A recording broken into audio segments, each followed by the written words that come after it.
States Opener, so the Frozen Grounds, a relatively recent true story. Does that mean as an actress you could go and speak to some of the people involved in these horrific incidents? Yeah, I got to spend a weekend with Cindy, the woman my character is based off of, and just dive into her entire life from her earliest memories to where she's at now. So that was really incredible to be able to put into my character. Spent some time with Sergeant Halcombe, the detective who solved the case with Cindy. I listened to interview tapes that he had of her when she was 17, talking to him about the case, and I mean, it was crazy how real it all is.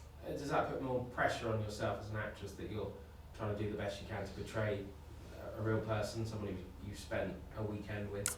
I mean, it was a little nerve-wracking, but I found it exhilarating and really empowering because she's had a really rough life, you know, and she's the kind of person that some people might look down on because of where she's at, but I got to bring a real light to her, I think, and make her a real person and have a good heart and show that to the world.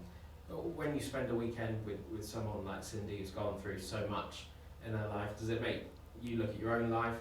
Does it change your life in many respects when you hear these things firsthand? I mean, having eyes and ears open to it definitely makes me appreciate my life, my family, where I am in the world. But I mean, it's cool being able to, like I said, bring a voice and a true human nature to a person like that. I mean, these happened in the 80s, these series of events in the States. It didn't, perhaps I'm too young, in fact, to remember. You're definitely too young to remember. I mean, did you have to do much research into it? Did any of your sort of immediate family know about these stories? Is it infamous in America? My dad actually knew a little bit about the story because he was working in Alaska around the same time that it had happened. But I had to do a bunch of research, of course, and I mean, hanging out with the real people this happened to, it's more than enough. And what was it like filming in Alaska? Because Alaska becomes a real character, doesn't it, in this movie? Yeah. As to the bleakness and Totally. You know, it wouldn't have worked if perhaps it was set in Hawaii, for instance. I mean, No. Did that affect you filming in such a bleak place? Yes, Completely. I mean, the conditions were so extreme and so harsh and uncomfortable that it worked. I'm not supposed to be comfortable in the situation that I'm in. It was really beautiful, though. I mean, I remember being outside and just being so humbled by the vastness that was Anchorage. And you're spending time there with Nicolas Cage and John Cusack. Two actors that don't actually do very many films these days. They pick their projects more carefully than perhaps they did 10, 15 years ago. What was it like working with actors of that caliber? It was amazing. I mean, I genuinely looked forward to coming to work every day and seeing what they were going to bring to the table.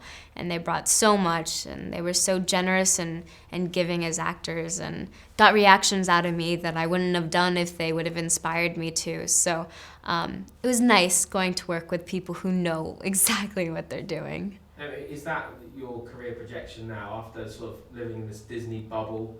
Are you sort of interested in when you look at the choices since then, Spring Breakers and now this, you've got Machete Kills coming up. Did you want to step as far away as possible from sort of the high school musical upbringing? Not necessarily. I just like mixing it up and playing characters I can sink my teeth into and growing and evolving. And the only way to grow is to take yourself outside of your comfort zone. And I got to do that with this. It's just fun. Working with awesome people, too, is key. And my cast in this, and Robert Rodriguez is just such a brilliant person. I sat down with lunch with him, and as soon as I walked away, I was like, I need to work with that man no matter what. So just hopefully I'll be able to continue working with great people.